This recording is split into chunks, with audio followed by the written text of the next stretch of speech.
वो माँ बेटा तेज बारिश में एक घने पेड़ के नीचे डरे हुए बैठे थे। मम्मा चिड़िया को खुद से ज्यादा अपने बेटे की चिंता थी। कुकू मेरे पास आ जाओ बेटा, हवा तेज है, ऐसी हवा से पेड़ों की शाखाएं भी टूट कर गिर सकती हैं। मम्मा मुझे बहुत डर लग रहा है। मम्मा चिड़िया खुद भी बहुत डरी हुई थी, मगर वो अपने बेटे के सामने बहादुर बन रही थी। नहीं, मुझे तो नहीं डर लग रहा कुकू बेटा। हम पक्षियों की जिंदगी में ऐसे हालात तो अक्सर आते जाते रहते हैं। ऐसे में डरते नहीं बल्कि मुकाबला करते हैं, और हमेशा जीत उसी की होती है जो मुकाबला करता है। फिर शाम तक वो माँ बेटा उसी पेड़ के नीचे बैठे रहते हैं। फिर मम्मा चिड़िया को रात का भी डर था, इसलिए वो अपने बेटे से कहती है, कुकू बेटा क्या आप ऐसी बारिश और तेज हवा में उड़ सकते हो? हाँ मम्मा, मैं उड़ सकता हूँ। चले हम घर जाते हैं, मुझे बहुत डर लग रहा है। मेरे पीछे पीछे उड़ना मेरी जान। फिर वो माँ बेटा डरते हुए वहाँ से उड़ते हैं। तेज हवा में उड़ना उनके लिए बहुत मुश्किल था, मगर वो बहुत हिम्मत से उड़ते हैं। कभी मम्मा आगे तो कभी मम्मा पीछे। मम्मा को तो अपने छोटे से बेटे की चिंता ही खाए जा रही थी। बहुत मुश्किल से वो दोनों माँ बेटा अपने घर पहुँच जाते हैं। घर पहुँचकर वो माँ बेटा बहुत खुश थे। मम्मा हम घर पहुँच गए। मम्मा ऐसे मौसम में घर से बड़ी कोई चीज नहीं है। हाँ मेरी जान, जिसके पास घर हो वो बहुत भाग्यशाली होता है। घर में भोजन भी ना था, केवल 2 दाने चनों के थे, जो मम्मा चिड़िया अपने बेटे को दे देती है। मगर मम्मा आप भी तो भूखी हैं। नहीं मेरे बच्चे, मेरे पेट में बहुत दर्द है, कुछ खाने को मन नहीं कर रहा। कुकू जानता था कि उसकी मम्मा उससे झूठ बोल रही है, इसलिए कि चनों के दोनों दाने वो खाए। कुकू भी एक दाना खाकर एक छोड़ देता है। मम्मा न जाने क्यों ऐसे मौसम में मुझे भी भूख नहीं लगती। मेरा तो एक दाना खाकर ही पेट भर गया है। फिर मुस्कुराते हुए मम्मा चिड़िया दूसरा चने का दाना खुद खा लेती है। रात भी हो गई थी। बारिश की आवाज ने पूरे जंगल में शोर मचा रखा था। मम्मा चिड़िया अपने बेटे को अपने सीने पर लिटा लेती है। अब सो जाओ मेरी जान। मम्मा नींद नहीं आ रही, कोई कहानी सुना दे।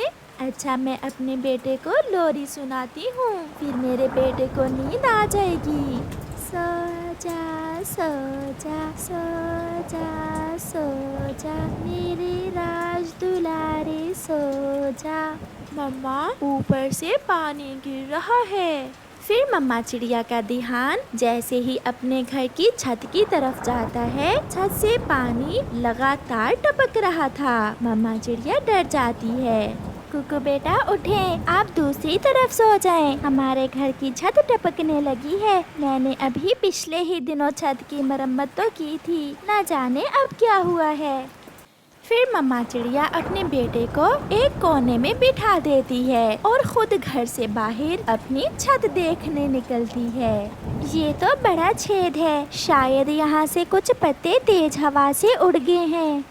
मम्मा चिड़िया घर के अंदर जाती है और अपने बेटे से कहती है, कुकू बेटा हमारे घर की छत में बड़ा छेद हो गया है। मम्मा अब क्या करेंगे हम? क्या हमारा घर टूट जाएगा?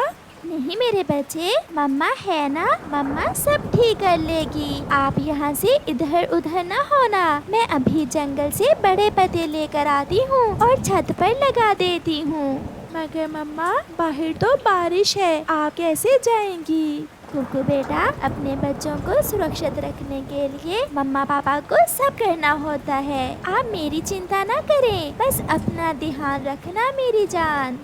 फिर मम्मा चिड़िया रात के अंधेरे में तेज हवा और बारिश में घने जंगल से पत्ते लेने जाती है। थोड़ी ही दूर मम्मा चिड़िया को बड़ा पेड़ दिखता है, जिसके पत्ते बड़े बड़े थे। मम्मा चिड़िया वहाँ जाती है। कालू उठो, देखो कोई पक्षी हमारे पेड़ से पत्ते तोड़ने वाला है, भगाओ उसे, जल्दी करो। ये सुनकर कालू कौवा जल्दी से घर से बाहर आता है। छोटी चिड़िया, ना तुम्हें बारिश में सुकून और ना गर्मी में, यहाँ क्या करने आई हो? कालू भैया, मेरे घर की छत टूट गई है, मुझे 2-4 पत्ते लेने हैं आपके पेड़ से। भागो भागो यहाँ से, ये पत्ते हमारे भी काम आएंगे। मगर कालू भैया, मैं बहुत मुश्किल। एक बार कहा ना चली जाओ, अगर मेरा दिमाग खराब हो गया तो मार मार कर भगाऊंगा यहाँ से। मम्मा चिड़िया डरती हुई वहाँ से आगे बढ़ती है, मगर उसे कोई भी दूसरा पेड़ ऐसा नजर नहीं आता जिसके पत्ते बड़े भी हों और मजबूत भी। मम्मा चिड़िया को सामने कबूतर का घर नजर आता है। मम्मा चिड़िया कबूतर के पास जाती है। वो घर के दरवाजे पर दस्तक देती है। कबूतर दरवाजा खोलता है। ऐसी बारिश में चिड़िया, तुम यहाँ? सब ठीक तो है? कबूतर भैया, मेरे घर की छत टूट गई है। कालू और गोरी ने अपने पेड़ से मुझे पत्ते भी नहीं लेने दिए। क्या आपके पास घर में कुछ बड़े पत्ते हैं? चिड़िया की आवाज सुनकर कबूतर की पत्नी लूसी कबूतरी, जो बहुत दयालु थी, वो बाहर आती है। चिड़िया बहन, वो कौवे बहुत बुरे हैं। हमारे घर में बड़े पत्ते तो नहीं हैं, मगर मेरी माँ का दिया हुआ छाता है मेरे पास। आप वो छाता ले जाएं और उसे अपने घर की छत पर लगा दें, और फिर जब बारिश रुकेगी तो जंगल से पत्ते लाकर अपने घर की छत को मरम्मत कर लेना। चिड़िया बहुत खुश हो जाती है। लूसी बहन, आपका बहुत बहुत धन्यवाद। फिर लूसी चिड़िया को अपना छाता दे देती है, जिसे लेकर चिड़िया वापस अपने घर के लिए उड़ती है। जब चिड़िया घर पहुंचती है तो उसका बेटा एक बाल्टी से पानी भर भर के खिड़की से बाहर गिरा रहा था। आप आ गई मम्मा। आप थक जाओगे मेरे बच्चे, मैं करती हूँ ये काम। मम्मा, ये छाता कहाँ से लिया आपने? मैं बताती हूँ बेटा, पहले मैं इसे घर की छत के ऊपर रख कर आती हूँ।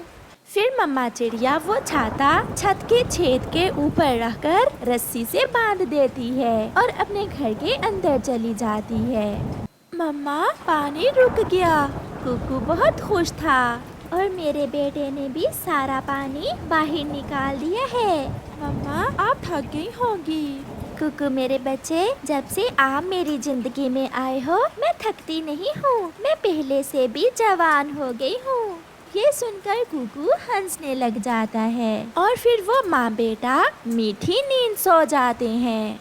सुबह का सूरज ऐसे रोशन था जैसे जंगल में कभी बादल आए ही ना हो। हर तरफ पक्षियों के संगीत थे। फूल और पेड़ पौधे सब बहुत खुश थे। मम्मा चिड़िया और उसका बेटा अपने घर की छत मरम्मत करने के लिए घने जंगल से बड़े पत्ते लेने जा रहे थे। मम्मा चिड़िया अपने बेटे को अपने आगे आगे उड़ता हुआ देखकर अपने बेटे पर गर्व महसूस कर रही थी। प्यारे दोस्तों, ऐसे ही हालात सबकी जिंदगी में आते जाते रहते हैं, मगर किसी भी मुश्किल में हिम्मत ना हारें, बल्कि मुश्किल का मुकाबला करें। आपका धन्यवाद।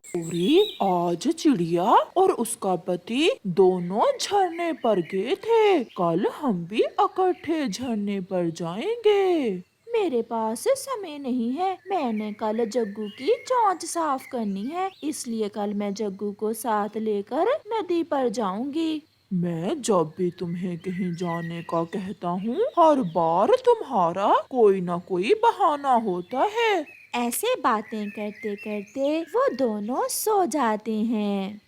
मैं एक टांग पर खड़ा होकर दिखाऊं? हाँ, दिखाओ, तुम कैसे लगते हो?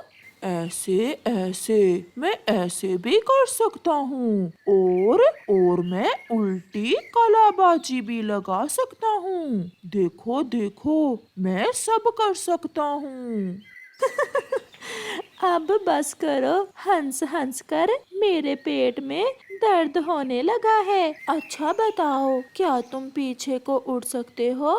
ये तो मेरे दाएं पंख का काम है। लो फिर देखो, ये गया। यूं यूं उड़ते हैं पीछे, देखो देखो। और फिर जैसे ही उल्टा उड़ते हुए कालू कौवा एक पेड़ से टकराता है, उसकी आंख खुल जाती है और उसकी नजर पास सोई हुई अपनी पत्नी गौरी कवि पर जाती है, जो खर्राटे ले रही थी। कितना सुंदर सपना था। अगर मैं पीछे को ना उड़ता तो अभी थोड़ी देर और सुंदर सपना देखता रहता। सुबह हो जाती है। कालू कौवा सारी रात सपने देखता रहा था। वो अभी तक सोया हुआ था और गौरी कवि उठ जाती है। उठो उठो कालू, कैसे चोंच खोलकर सोए हुए हो? मुंह में मच्छर चला जाएगा। अपनी चोंच बंद करो और उठो। क्या मुसीबत है, तुम मुझे सोने भी नहीं देती हो। मैं जग्गू को साथ लेकर नदी पर जा रही हूँ और तुम जाओ मेरे और जग्गू के लिए भोजन ले आओ। नदी पर इकट्ठे जाते हैं, मैं भी तुम्हारे साथ जाता हूँ। नखट्टू, काम करने से तो तुम्हारी जान जाती है। जाओ और मेरे लिए भोजन लेकर आओ। जो कहा है वो करो। कभी खुद भी भोजन लेने चली जाया करो। बहुत लाड प्यार से पाला है मेरी माँ ने मुझे। मैंने कभी ये काम नहीं किए। ऐसा कहते हुए गौरी कवि वहाँ से चली जाती है और कालू कौवा भी भोजन की खोज को चला जाता है। थोड़ी दूर जाकर कालू कौवा एक पेड़ की डाल पर बैठ जाता है। लूसी कबूतरी और उसका पति फूलों के पास बैठे मीठी मीठी बातें कर रहे थे। कितना प्यार है दोनों पति पत्नी में। गौरी ने तो कभी मेरे साथ ऐसे बात नहीं की। वो सपना देखना कितना अच्छा लग रहा था और वो कवि कैसे हंस हंस कर बातें कर रही थी। ऐसा सोचते हुए कालू कौवा वहाँ से उड़ता है और एक पेड़ के नीचे जाकर लेट जाता है और सो जाता है। मुझे छोड़कर चले गए थे तुम। मैं नहीं बात करती तुमसे। तुमने ही तो मुझे उल्टा उड़ने का कहा था। वैसे तुम बहुत सुंदर लग रहे हो। ये लो, मैं मीठा फल लाई हूँ। चलो दोनों मिलकर खाते हैं। आप बहुत अच्छी हो, मगर मेरी पत्नी मुझसे ऐसे बातें क्यों नहीं करती? वो मेरे पास क्यों नहीं बैठती? ये मैं तो नहीं जानती। ये बात आप अपनी पत्नी से ही पूछें। अरे, आपकी चोंच कितनी गंदी है। लाओ मैं साफ कर दूं। फिर पिंकी अपने पंख से कालू की चोंच साफ करती है। उड़ते उड़ते चिड़िया भी वहाँ आ जाती है। छोड़ो छोड़ो मेरी चोंच छोड़ो। मुझे गुदगुदी हो रही है। ये कालू को क्या हो गया है? दिन में ही सपने देख रहा है। कालू, ओए कालू, उठो और घर जाओ। शाम हो गई है और तुम अभी तक सोए हुए हो। चिड़िया की आवाज सुनकर कालू जाग जाता है। क्या शाम हो गई है? मुझे पता ही नहीं चला कि कब दिन गुजर गया। सोने के लिए रात होती है, दिन नहीं। ऐसा कहते हुए चिड़िया वहाँ से चली जाती है और कालू भी वहाँ से उड़ता है। ये क्या, सूखे दाने? मैं तो नहीं खाऊंगी सूखे दाने। मुझे तो आज मीठा फल खाना था। मीठे फल का मौसम नहीं है, मैं कहाँ से लाता तुम्हारे लिए मीठा फल? जग्गू, ये दाने तुम खा लो। मैं तो कल मीठा फल ही खाऊंगी। गौरी, मेरी चोंच तो साफ कर दो। देखो कितनी गंदी हो गई है। मैं और तुम्हारी चोंच साफ करूं? सोचना भी ना। गौरी ऐसे कहती है, मगर कालू अपनी चोंच गौरी के पास करता है। दूर दूर हो जाओ, बहुत गंदी बू आ रही है मुझे तुम्हारी चोंच से। कालू अपनी पत्नी से बातें करना चाहता था। वो अपनी पत्नी से प्यार की बातें करता, मगर उसकी पत्नी कभी भी कालू से सीधे मुंह बात ना करती, हमेशा लड़ाई करती। इसलिए कालू अब सपनों की दुनिया में रहने लग गया था। उसे सपने देखना बहुत अच्छा लगता था। रात हो जाती है और कालू फिर से सपनों में खो जाता है। एक दूसरे का पंख पकड़कर छलांग लगाते हैं। चलो चलो झरने पर जाकर गाना गाते हैं। कालू कौवा सोया हुआ ऐसे बातें कर रहा था। इसे क्या हुआ है? कहीं कालू पागल तो नहीं हो गया? कालू को बातें करता देख गोरी ऐसे कहती है। दूसरे रोज कालू कौवा गोरी से कहता है, गोरी चलो आज जग्गू को साथ लेकर फूल देखने जाते हैं। और घर की सफाई तुम्हारी माँ करेगी, वो कौन करेगा? और आज मैंने अपनी सहेली से मिलने भी जाना है। फिर कालू कौवा अपने घर से चला जाता है। वो अपनी जिंदगी से बहुत तंग था, क्योंकि उसकी जिंदगी में परिवार की खुशियाँ ना थी। उसकी पत्नी ना तो उससे बात करती और ना ही उसे समय देती। ऐसी असली की जिंदगी से तो सपनों की जिंदगी ही अच्छी है। ऐसा सोचते हुए कालू कौवा फिर से सो जाता है। वो सो जाता है सपना देखने के लिए। वो सो जाता है चंद लम्हों के लिए, छोटी खुशियाँ ढूंढने के लिए। वो सो जाता है 2 पल सुकून से गुजारने के लिए। शाम हो जाती है। जब कालू कौवा घर नहीं आता तो गोरी कौवी चिड़िया के पास जाती है।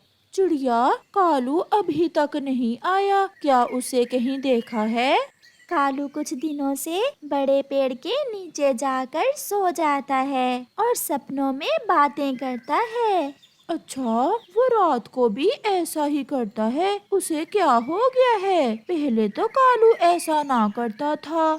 फिर गोरी और चिड़िया कालू को ढूंढने बड़े पेड़ की तरफ जाती हैं। कालू वहाँ सोया हुआ था। गोरी, मुझे कालू कुछ ठीक नहीं लग रहा। देखो तो कैसे सोया हुआ बातें कर रहा है। नहीं छोड़ूंगा, मैं तुम्हारा पंख नहीं छोड़ूंगा।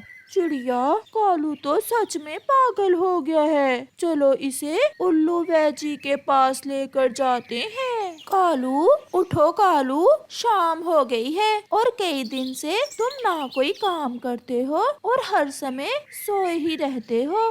कालू भी उठ जाता है। चलो मेरे साथ चलो। मगर कहाँ? उल्लू वैजी के पास।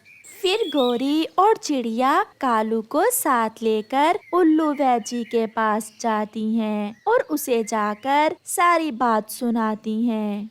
मुझे पता चल गया है कि कालू को क्या हुआ है। कालू तुम जाओ, अब तुम घर जाओ। कालू वहाँ से चला जाता है। गोरी, तुम्हारा पति अपनी जिंदगी से खुश नहीं है। क्या तुम उससे मीठी मीठी बातें करती हो?